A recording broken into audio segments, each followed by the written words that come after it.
Him's House, episode 14. I'm Jonathan Stern. I'm here with Lewis Stevens and Dr. H. What a week. We have a couple things to discuss. Number one, the FDA, and number two, meal replacement bars and shakes. Before we get to that, please like the video, subscribe to our YouTube channel, and join the Discord. That is where the best conversation happens after the show. Yesterday in Fort Worth, the FDA decided to sort of kick the can down the road a bit. The decision about the Tirzepatide shortage was scheduled for yesterday. The Discord was insanity. People were on pins and needles, to put it lightly, for 8-9 hours.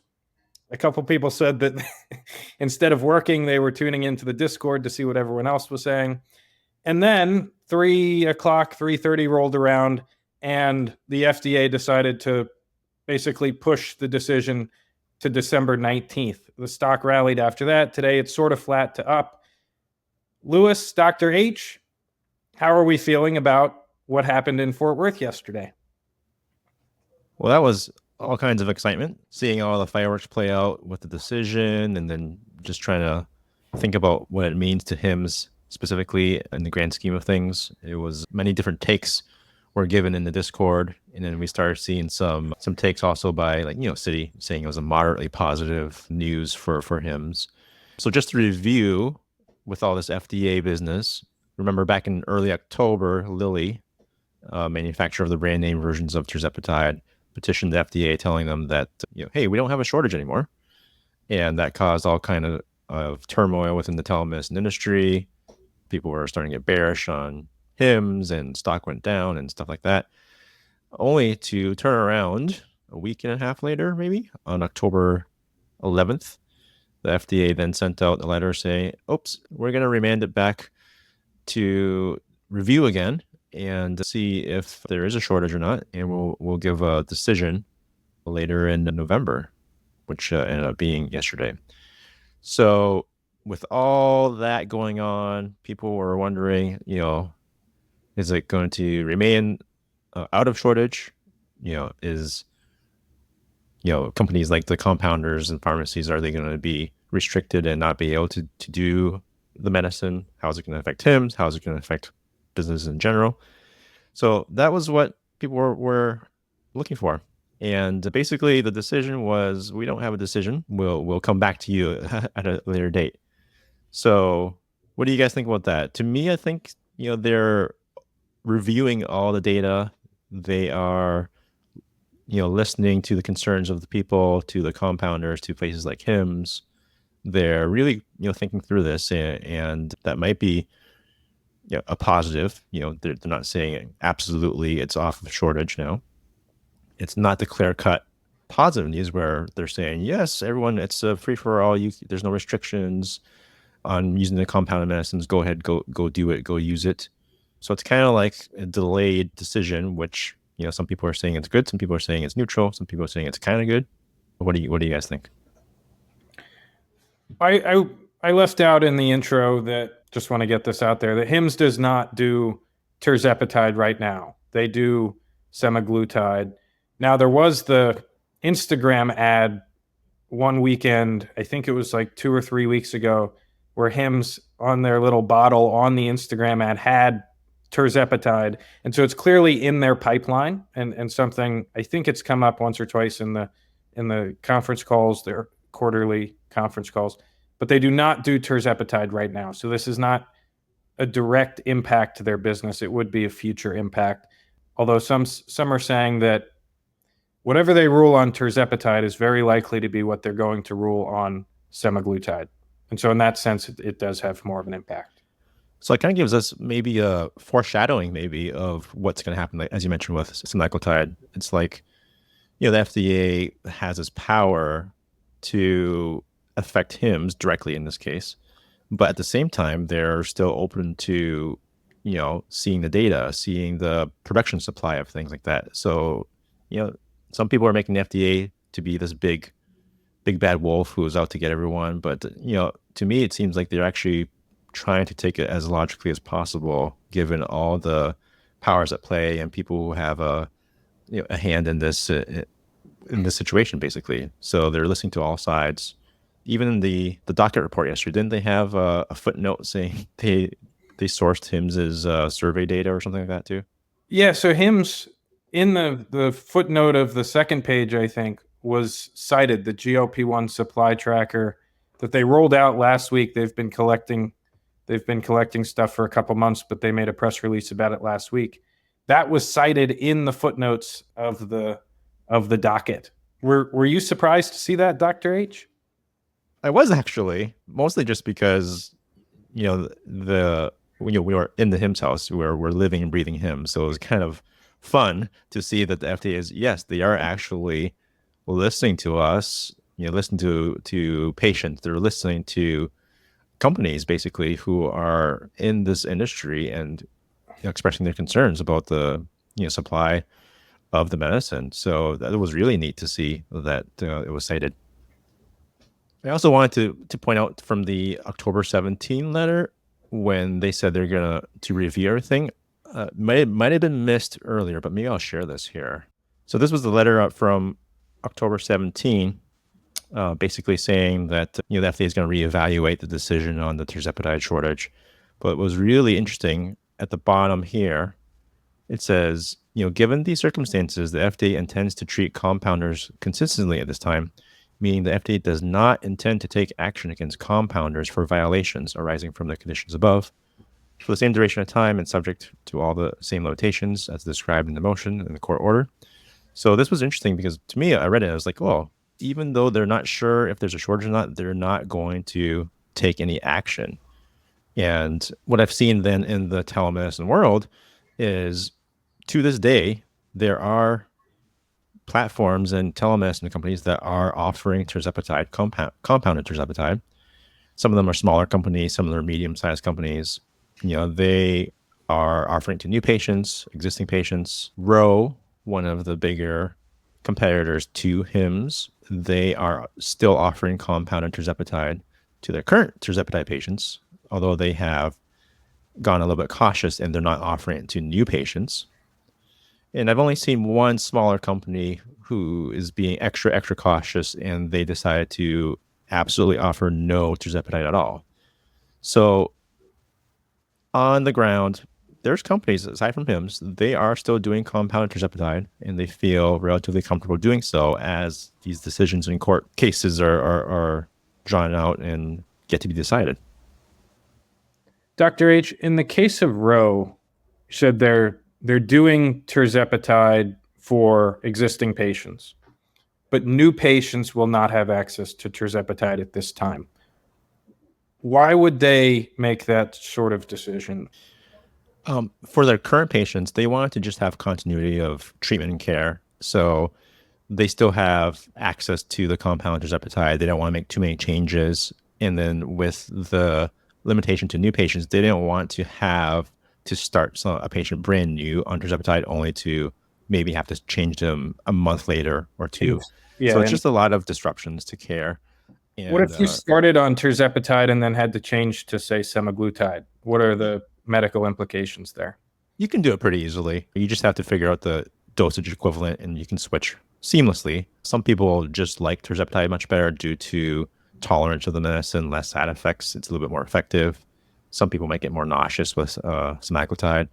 So it's doable. It's not hard to do. It's just people just don't like change really. So especially when you're dealing with medicines like these, as a patient, you really don't want to be changed, every month because of some court issue or some FDA issue. Like one month you're on Tirzepatide, and then you have to switch to semaglutide, and then a month later, like, oh, FDA says it's okay, you can use your Tirzepatide and switch back. So people just don't like being yanked around with their medicine.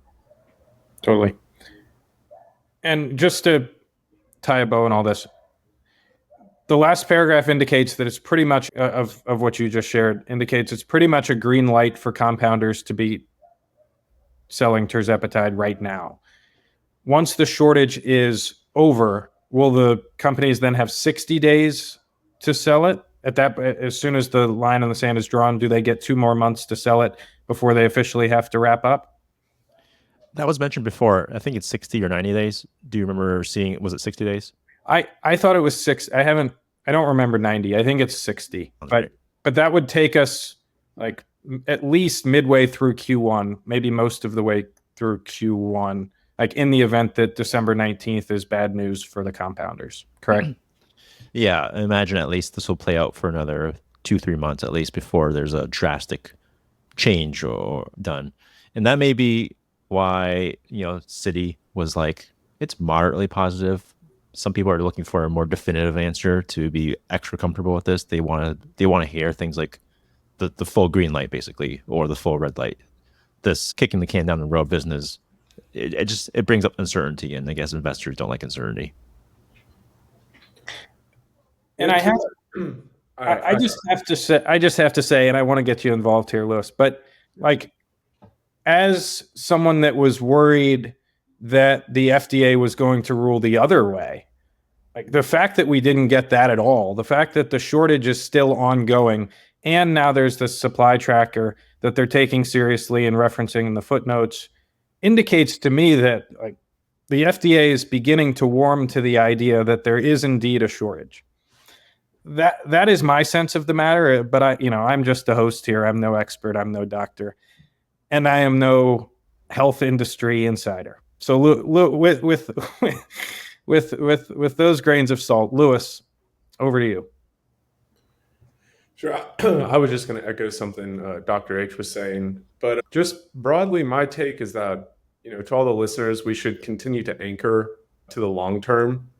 There's a lot of noise going on right now, and I would liken the noise to HIMSS just being basically really in adolescence in terms of business years. Every business has a life cycle where it starts as a little infant that needs, extreme nurturing from the founders or the parents. To complete the analogy there, then it grows up a little bit more. It's more autonomous. Some of the founders will leave, and then it reaches a point of maturity where it's just, it's like Visa, which required decades of really intimate nurturing. But today, you know, close to a monkey could run Visa, and it's still going to be this global duopoly that commands pricing power and just prints money every year. And in the case of HIMSS, I mean, we're in adolescence. Like the HIMSS is moody. It's different parts of its body are growing at different rates.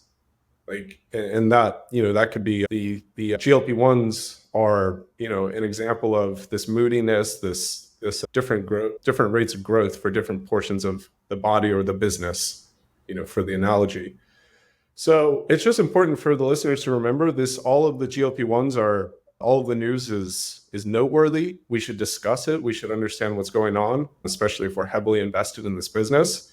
But at the end of the day, this, I have some quotes. Maybe we'll get to the quotes, but I extracted some quotes from Q3 2024 earnings calls for the call. And the quotes were just related to what is the hardcore long-term durable thesis. And that is that HIMSS is a multi-product, vertically integrated platform that has a long runway for growth. And ultimately, its weight loss business is going to be an amalgamation of products. It's not just going to be Tirzepatide. It's going to be Tirzepatide. It's going to be liraglutide. It's going to be semaglutide. It's going to be the oral weight loss medications, which are $79 instead of $199 and produce 70% of the results of GLP-1s. And that's fantastic. And it's oral and it's not, really invasive in terms of the intervention. So it's just important to anchor to the long-term thesis. But listening to it, my number one question for Dr. H today was, what's the boots on the ground like? There's so much controversy. I would wonder if there's communication between these telehealth platforms and their physicians during this very challenging and controversial period. In the case of a general physician, they would be in constant communication with their compounded pharmacy and the people from whom they get drugs and the FDA. And so, but you guys touched on the boots on the ground thing. But Dr. H, if you have anything more to share, that was my question for you. Yeah, one thing I really do appreciate about HIMSS not being in Tirzapatide, I feel like that's a very responsible move because number one, I think that HIMSS is the most visible, well-known brand. I mentioned other platforms still doing Tirzepatide. They're smaller companies. They got nothing to lose. Basically, they're basically going in swinging, Rambo style. But I feel like for a company with as much visibility as Hims, being a little bit extra cautious isn't a bad thing. It just shows maybe their management has really thought this through. How are they going to pick their battles? Are they going to take on the FDA directly? Are they going to do it in a logical, methodical way, showing data, gathering data about people's experiences with shortages, releasing Tirzepatide when it's safer for them to do so. So I really feel kind of positive about the decision to remain out of Tirzepatide at this moment as this plays out, just because I feel like they have the biggest to lose if any FDA ruling goes against their wishes. And I just don't think it's necessary. I don't think Tirzepatide's necessary. I mean, it's a multi-product platform, and they were doing just. I really don't. I mean, GLP-1s aren't even necessary. I think it was 20,000 of Q3's net new subs, which was 200,000, were GLP-1 related. They grew subscribers at 40%, with GLP-1s 44%. So I see your point, Dr. H. It's like they're being methodical. It is interesting that they're holding off on Tirzepatide, or they have, because what is that signaling? Are they actually looking at Eli Lilly and they're thinking, wow, Eli Lilly's being really litigious, they're being really aggressive, they're like trying to force the hand of the FDA to get Zepbound off the shortage list, and that's what all the controversy I feel like is about. So is Hims looking at Lilly like this is just an aggressive, litigious bunch. We're just gonna be patient with them and focus on semaglutide. I don't know. Yeah, I feel like they've been very methodical. When they first rolled out weight loss, it was the oral medicines at that time, and I was surprised they released oral first because even then, GLPs were the hype and the it product. So when they said, okay, we're gonna do weight loss, but it's oral, I was like, oh, well, I guess that makes sense. You're laying the foundation of a weight loss program. You're putting the bricks and stone down. It's a solid, effective treatment, and it's a great fallback option for if and when GLPs might have some challenges, legal challenges to prescribe, through the Hims platform. So there's got to be a reason why they haven't released Tirzepatide, and these are my theories: is they just want to do things in a methodical, safer way because they have the most to lose if things don't go well from a legal standpoint. A couple things, and then a question. Yes, the company is not in Tirzepatide. However, they're clearly considering it, given the Instagram ad that was, at this point, probably mistakenly posted a couple weekends ago. That is a Hims branded bottle with Tirzepatide.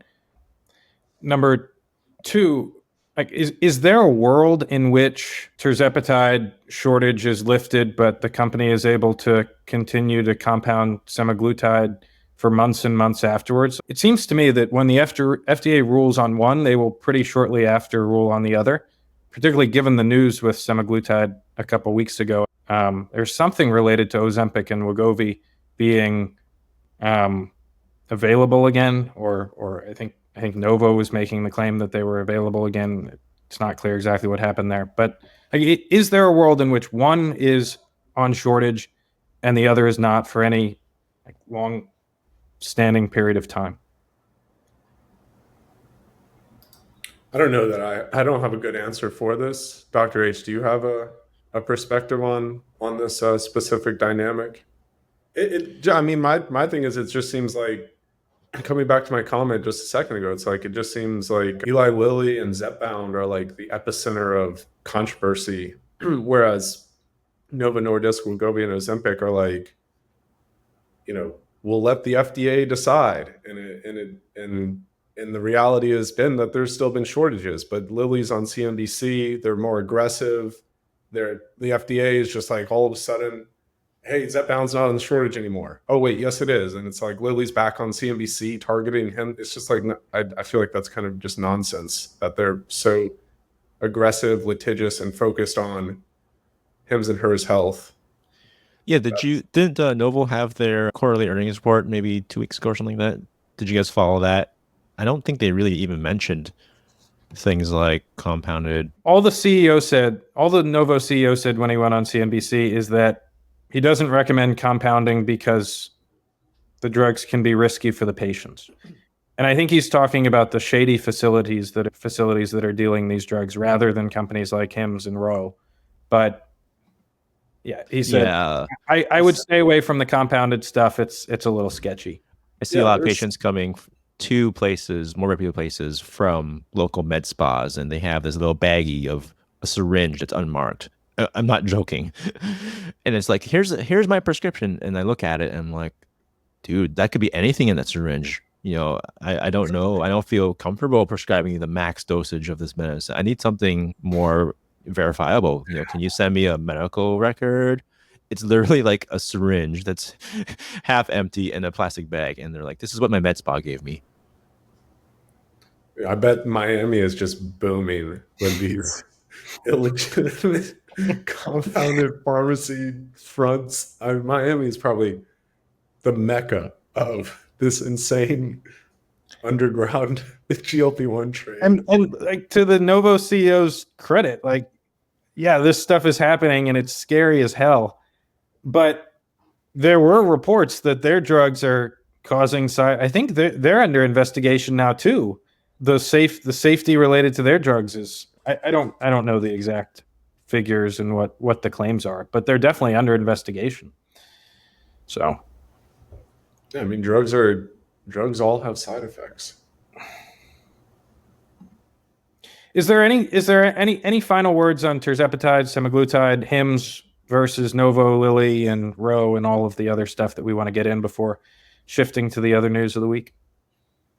I feel like Hims just gets sucked into this news, and their stock will go up and down 10%, whether it's a good outcome or a neutral or negative outcome. And members on Discord channel are acutely following the stock price each day. And having been invested in this company since the SPAC days, I think this is just what Hims does from the stock price point. It's like, no matter what happens, it's going to be crazy and a wild ride, and just try to focus on the long-term direction of the company, basically.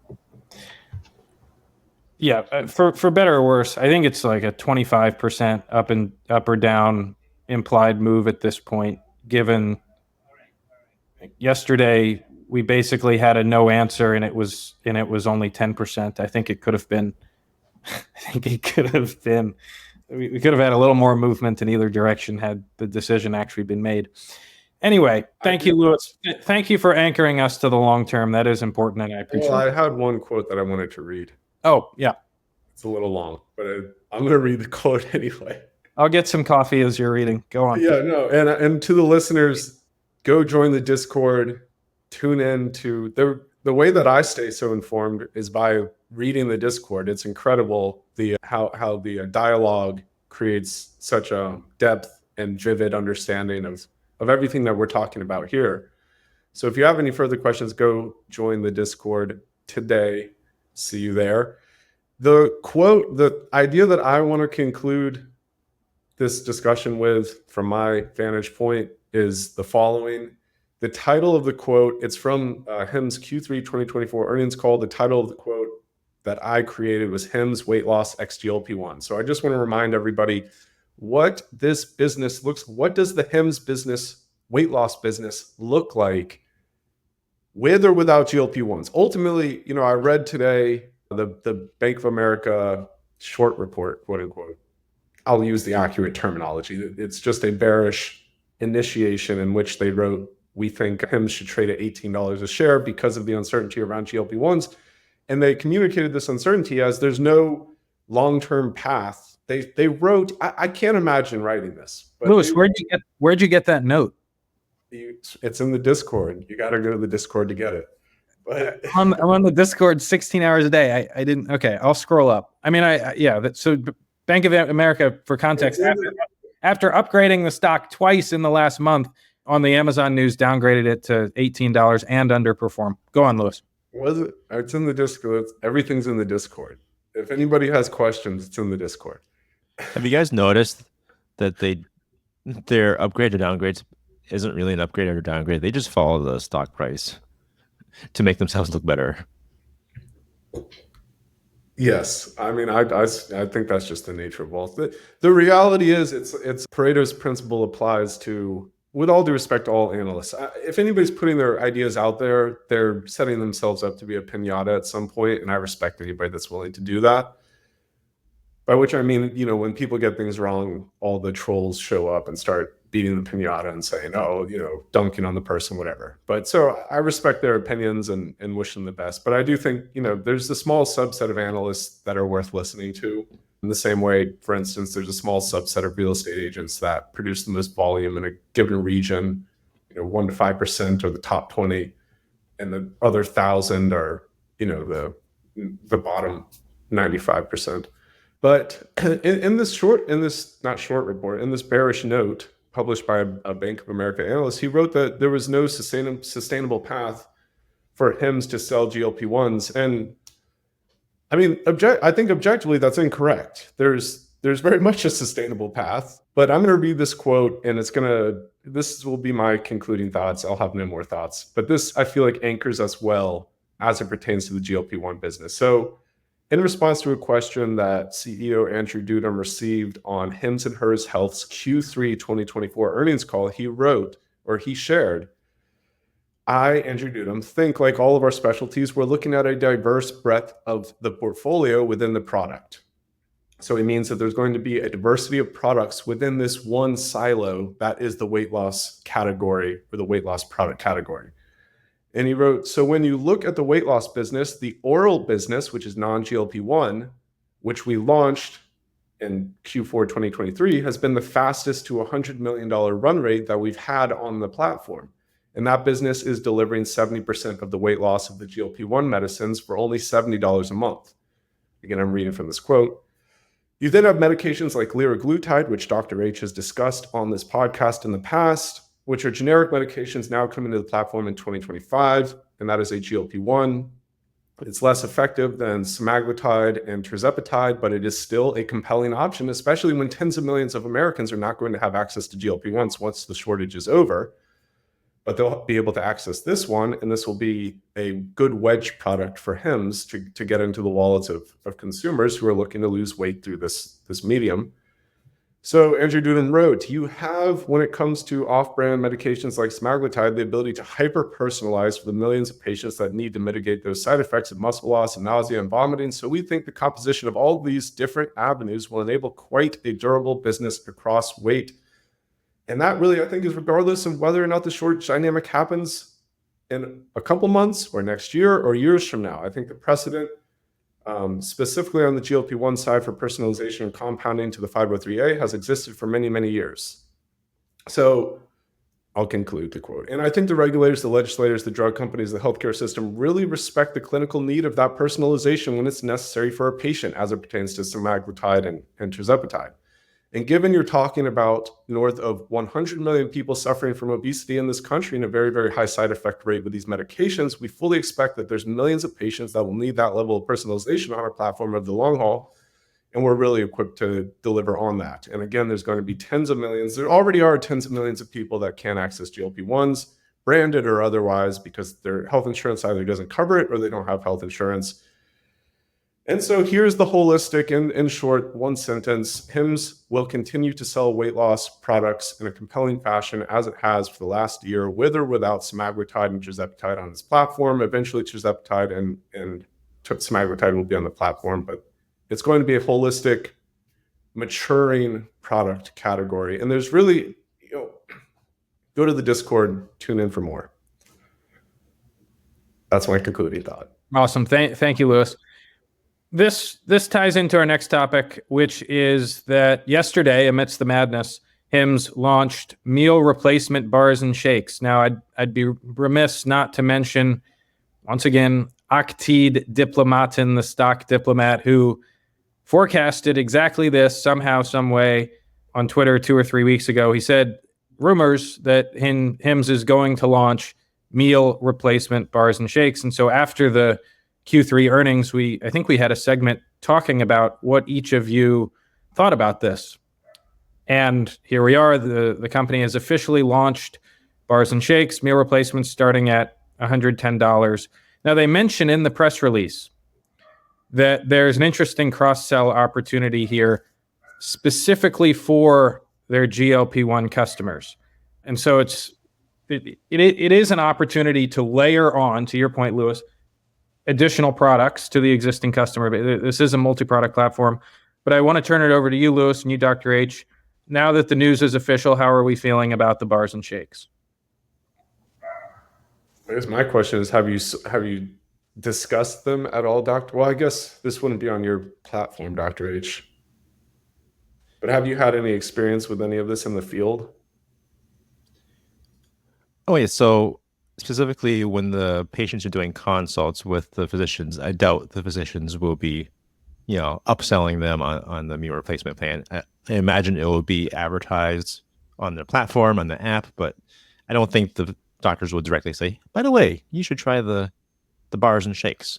I think it's a great option to have. I think it's a logical step to take to provide, the whole gamut of treatment options for weight loss. And they're providing a full service medical management program here with, physician directed med management. And then you have the other lifestyle things, with your diet, where this can help. So I think it's a good option. I think it's relatively low risk for him to wade into this area here. And I think it's a nice option that they're rolling out. And contrary to some other speculative new products where I think one member was thinking there's going to be a treatment for heart failure, which I didn't think was going to be realistic. This is a very logical option to offer on the platform.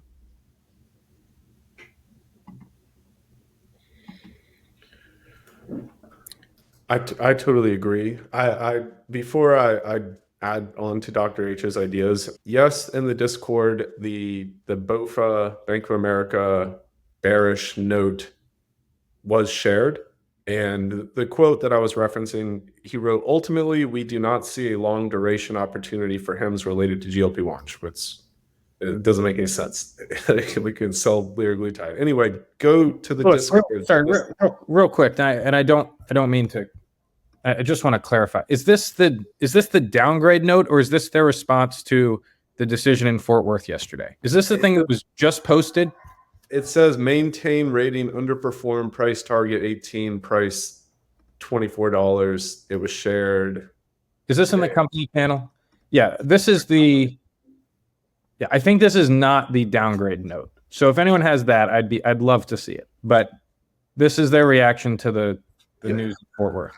Yeah, I mean, at any rate, they're telling us that there's no long duration. I mean, with all due respect, I mean, what does that mean though? There's no long duration opportunity for GLP-1.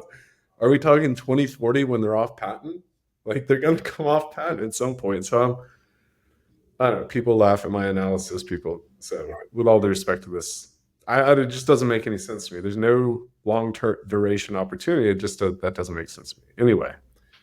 But I think with respect to the meal replacement bars, I think it's really interesting. I agree with everything Dr. H said. It just more comprehensively creates a weight loss product that is something that can ultimately wedge into customers' wallets, develop trust with those customers, and create a relationship for the long term, which is, this kind of primary objective of Hims and Hers Health, to fashion itself as a trusted general physician, but just a digital representation of a general physician, to whom you come to access medical advice and achieve positive clinical outcomes via medicine and weight loss bars.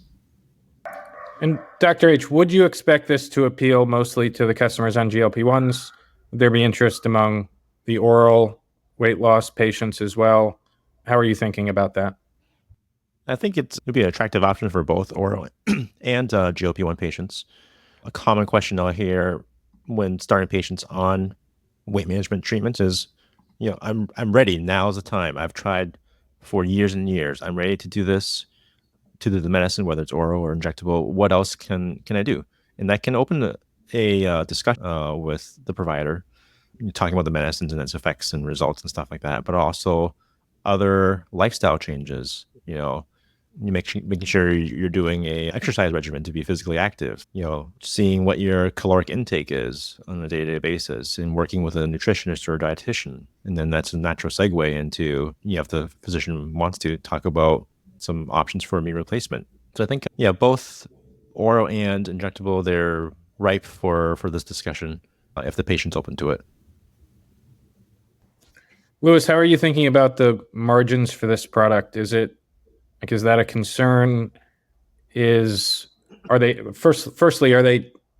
good or bad, would you imagine, relative to the rest of the portfolio? And like, even if they're not so good, is there a case that this is good just because it's such a complementary product? I mean, the margins are probably non-existent. We've talked about it in the past. I don't know that I would invest in a meal replacement bar business unless I was getting in at like a $10 million valuation, and it was something that you'd kind of see on Shark Tank. Why are the margins so bad? Well, I've talked a big game about competition not being a bear thesis. Maybe not. I've talked that I just don't think competition's a bear thesis, because I think that the universe, the world works a little bit differently than this zero sum, mentality where you go out and you try to do something new and just the world steps on your throat. I don't think anybody wants to live in that version of reality. I think it works more like you create a plan and you execute on that plan and allow, time and all the variables outside of our control to help us achieve that plan. And, Dutch Bros is essentially a meal replacement bar business. It's just an ultimately super commoditized product. You can say it's like they have different flavors and all of this. It's like, yes, I mean, so does Starbucks at this point. They have the same similar kind of style drinks, all this stuff. But ultimately, Dutch Bros has created a now $10 billion franchise on the back of commodity cups of coffee and energy flavored caffeine drinks. So I don't want to say that this is a terrible business, but because I do think it could become a $5 billion business, $10 billion business. They could do that. Is Hims going to be defined, like the Kind bars? I bet the Kind bars, the healthy KIND, that's the brand. They're probably like a $5 to $10 billion business owned by one of these consolidator conglomerate CPG companies, consumer packaged goods like Unilever. There's multi-billion dollar brands in the CPG space, like, like obviously Coca-Cola is like $100 billion brand, and that just sells sort of commoditized sugar water. But obviously there's a brand moat related to decades of consistent delivery of the same product. So, I don't know that I have a great take, but I'm doing my best to create value for the listeners. And so I don't think it's going to be a huge business. I think exactly what Dr. H said is the way I would look at it. But I don't know, check out the Hims and Hers Health shampoos and skincare products on Amazon. They're doing pretty well. How much is when Pantene Pro V was seen as a more premium, or even today, but certainly I don't think it's seen as a premium shampoo anymore. But when Pantene Pro V was like this dominant shampoo, how much was that worth? Probably a few $1 billion. Maybe $5-10 billion. Hims is only worth $4.5 billion today. So Total, yeah. So I don't know. I think it's cool. I like it. I like it through the lens of what Dr. H shared, but we'll see. We'll see what happens with it. yeah. So it sounds like the consensus is that this is a small add-on, might be bigger than we're making it, might be more impactful, but probably not a net negative. And yeah, we'll monitor this in the coming quarters. Well, unless there's anything else to add, and feel free to interrupt me, I think this is it for Hims House episode 14. Again, join the Discord, like the video if you haven't, please subscribe to our channel. Supposedly that helps with the YouTube algorithms. And thanks so much for listening. We'll see you next time. Bye-bye.